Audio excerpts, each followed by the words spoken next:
Dans un monde où les discours changent plus vite que les lois, où la vérité se camoufle dans les stratégies, les silences et les promesses, il faut plus qu'un simple regard, il faut un œil. Bienvenue sur l'œil politique. Chaque semaine, nous nous engageons à décrypter l'actualité sociopolitique sans détour. Nous allons au-delà des apparences, explorant les faits, le contexte souvent ignoré et les implications profondes des décisions qui façonnent notre avenir collectif. Notre objectif est de vous offrir une analyse incisive fondée sur la rigueur et la clarté. Ici, la politique n'a plus de masque. Chaque élément révélé vise à éclairer ce que les mots n'affirment pas, pour une compréhension plus juste et plus complète.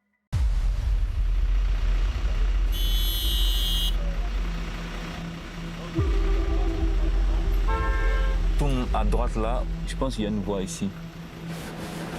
Ce secteur-là, c'est le secteur le plus dangereux de tous nos quartiers. C'est possible de te faire agresser à n'importe quel moment. Dans chaque maison, il y a forcément un brouteur. Dans chaque maison.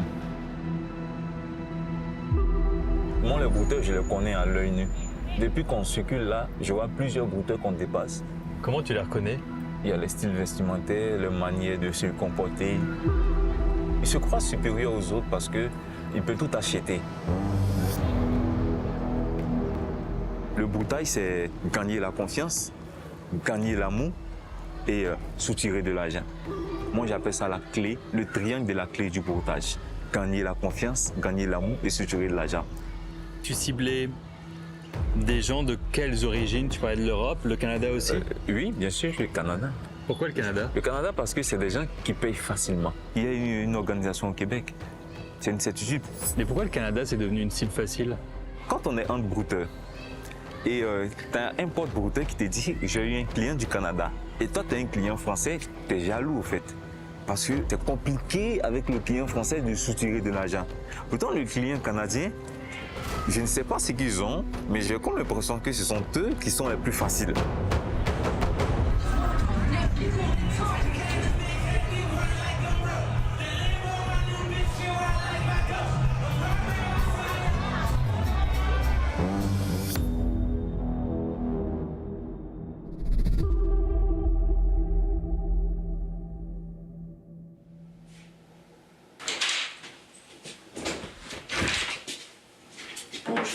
Vous êtes Maman Joubert? Michel Duron. Moi, je suis la sergente détective Nancy Simoneau. Ok. C'est moi qui ai l'enquêteur dans ton dossier. Aujourd'hui, on se rencontre parce qu'il y avait un mandat d'arrestation qui avait été mis contre toi. Tu as frustré Guylaine Paré, qui est la plaignante au dossier, d'une somme d'argent d'une valeur qui dépasse 5 000 $. Comme moi je l'ai dit, je suis pas déjà. D'abord, je suis pas impliqué dans quelconque histoire de fraude. Présentement, j'étais à 28 ans de carrière policière. Je me suis spécialisée vraiment au niveau des différentes fraudes et c'est mon créneau. Ma philosophie, en fait, de travail, ça a toujours été que je traite les plaignants, les victimes, comme j'aimerais qu'un membre de ma famille soit traité. Fait que de cette façon-là, je m'assure de répondre à tous leurs besoins puis à leur donner un service 5 étoiles.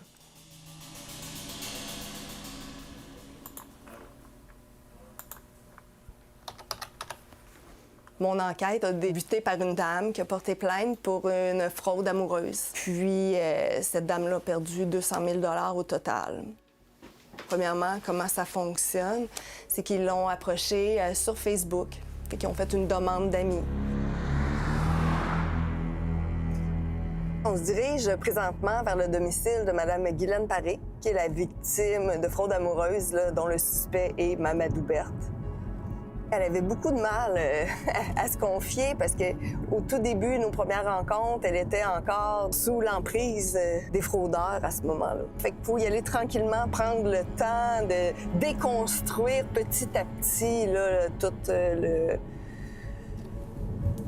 cette façon qu'ils ont de les contrôler, de les manipuler. Là. On arrive à l'instant.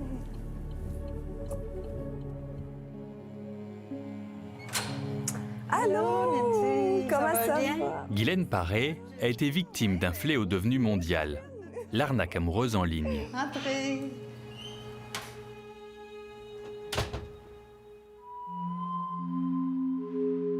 Le pire, c'est de porter plainte. C'est le plus dur. Cette retraitée qui vit seule dans son appartement à Mercier pensait discuter avec un Français d'une 60aine d'années. Dans les tout débuts, tout était fluide. Je veux dire, c'était une conversation banale. Parce que je n'étais pas en recherche d'amour à ce moment-là. Oui, c'est toujours comme ça. Ils commencent tranquillement, ils établissent un lien de confiance. Ils écrivent beaucoup. C'est soutenu comme conversation. Là. Ça peut être à tous les jours. Allô, mon cœur. Hein? Ils utilisaient ça. Allô, mon cœur. Bébé. Oui. J'ai dit, il n'y a personne qui m'a appelé bébé. Oui. Puis les gens aiment ça parce que c'est de l'attention. C'est comment ça va, ta journée. Puis en fin de journée, puis comment s'est passée ta journée. Puis ensuite, ben les problèmes s'en suivent. C'est un après l'autre. On était au mois de décembre. Il s'en allait à Toronto. Mais je l'ai appelé, moi, à Toronto. Puis c'était le gros party. C'est le soir qu'il était supposé de revenir et qu'il devait m'emmener manger au restaurant. Le lendemain, je reçois un téléphone. Il m'appelle. Je suis à l'hôpital. J'ai eu un accident. Et là, ben, sa carte française ne fonctionnait pas. Fait pour payer son hôtel. Fait c'est pour ça que je me suis dit, écoute, t'es en train de me bourrer, là, royalement.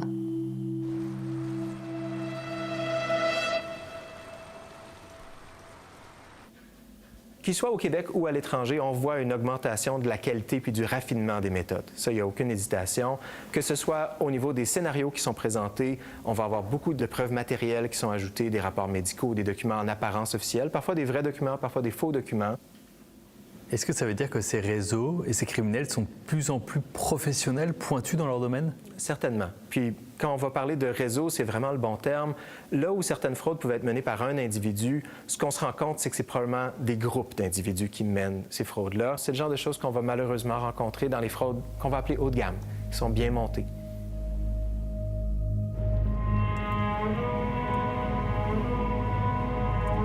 En ce moment, on est en direction d'où que Féline travaillait, une pharmacie à Trois-Rivières, sur Terre-et-Collet. C'est ce qu'elle vous a dit à l'époque? Oui. Elle travaillait là-bas? Oui, elle m'a dit qu'elle travaillait aux Jean Coutu. Elle connaissait très bien la géographie de Trois-Rivières. Cet ancien représentant commercial s'est lui aussi fait prendre au piège. Durant des mois, il croyait parler avec une mère de famille, une certaine Philine, à qui il a donné au total près de 300 000 $. Puis juste en avait. Quand je suis venu ici, je voulais vraiment voir qu'est-ce qui se passait. Il dit, m'a rentré, il m'a posé des questions. Si eux autres ont eu des nouvelles de Féline. J'ai rencontré le gérant de la pharmacie. J'ai posé la question, j'ai montré la photo, puis on m'a avisé qu'on ne connaissait pas cette personne-là. Qu'est-ce que ça vous a fait? De la rage, de la peine.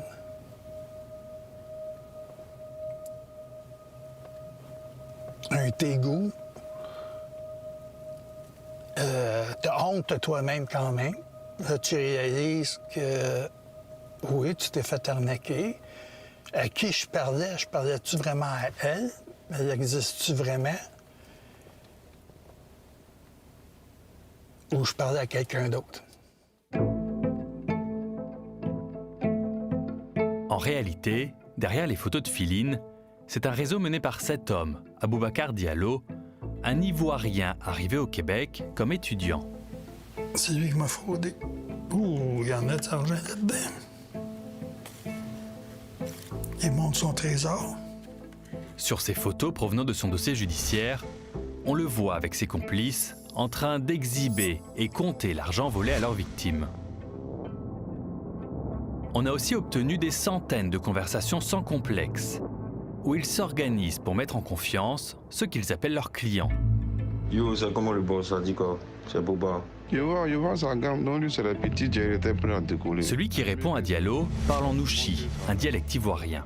Il fabrique des faux documents, comme des contrats notariés, qui servent de preuve pour demander de l'argent aux cibles qu'ils choisissent.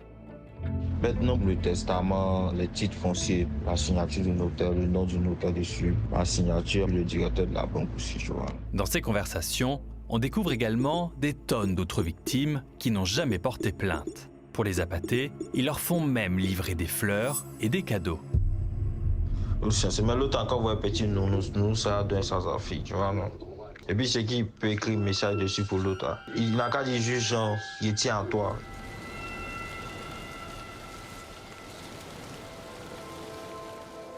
Vous avez fait combien de virements? Je me rappelle plus, j'ai pas compté. J'ai essayé d'effacer ça un peu dans ma vie. Comment vous avez fait pour payer toutes ces sommes-là? Mes REER et le profit de la vente de ma maison. J'ai tout sorti, il faut le dire. En ce moment, j'ai plus rien.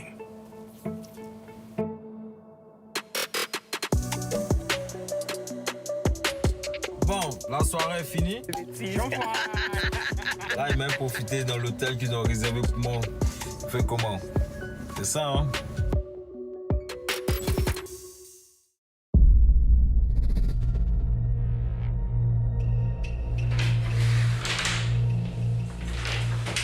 Toi, tu penses quoi du monde qui font des fraudes amoureuses? Forcément que c'est pas bien. Je dois me prononcer dessus. Ce jeune homme en blanc, c'est Mamadou Berthe, un Ivoirien installé à Montréal. Il est suspecté d'être au cœur d'un réseau d'arnaques amoureuses. Tu t'habilles pas à l'aubainerie, là. Tu t'habilles pas dans des magasins cheap, là. Tu sais, t'as des beaux vêtements, Louis Vuitton, Dior, tu sais, c'est vraiment luxueux, là.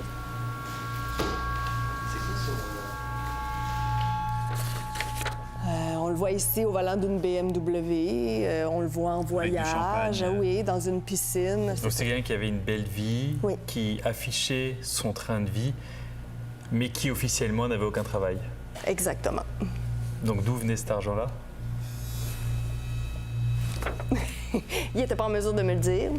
Donc, ce que j'ai vu dans ses comptes, ça venait clairement de la fraude, des différents types de fraude qu'il faisait.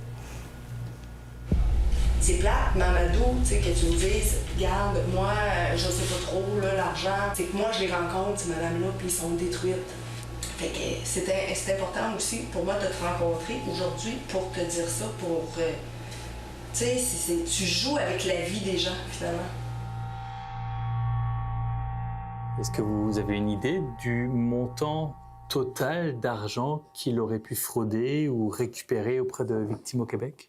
C'est dur de quantifier parce que juste dans un compte, j'avais 20 victimes, dont mes 2 principales victimes. Mais les 18 autres, je ne sais pas combien ils ont perdu là-dedans. Là. C'est on peut imaginer que c'est des millions et des millions de dollars. Oui, on parle de millions, certains. Juste avec un individu et son réseau? Oui. En réalité, comme son compatriote Aboubacar Diallo à Trois-Rivières, Mamadou Berthe est bien plus qu'un simple brouteur.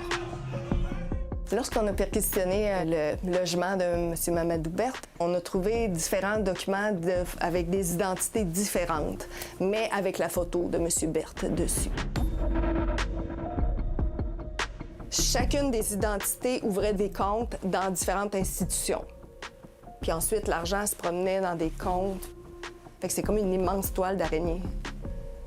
Puis j'ai découvert quelque chose de particulier, c'est qu'il était même dans l'exportation de véhicules volés. Monsieur Berthe était l'expéditeur d'un container où est-ce qu'il y avait 2 véhicules volés au nom d'une compagnie qui appartient à un membre du crime organisé africain. Pourquoi qu'on est au port? En fait, c'est parce que ça représente un peu la diversité des fraudes qui sont opérées par le réseau de fraudeurs africains, dont les véhicules volés. Puis ça, je l'ai su parce que j'ai fait appel au service frontalier via Karine Caron, qui est ici avec moi. En même temps qu'on a vu une hausse des fraudes par hameçonnage, on a vu aussi un gros boom de vol de véhicules. Il y a des complices, donc des entreprises d'exportation de véhicules qui sont utilisées par les membres du crime organisé africain pour exporter les véhicules volés en Afrique. Dans certains dossiers, on voit qu'ils sont mis dans des entrepôts pour les mettre dans des conteneurs. Et rapidement, les conteneurs sont exportés en Afrique. On a des exportations notamment en Côte d'Ivoire, au Bénin, au Nigeria.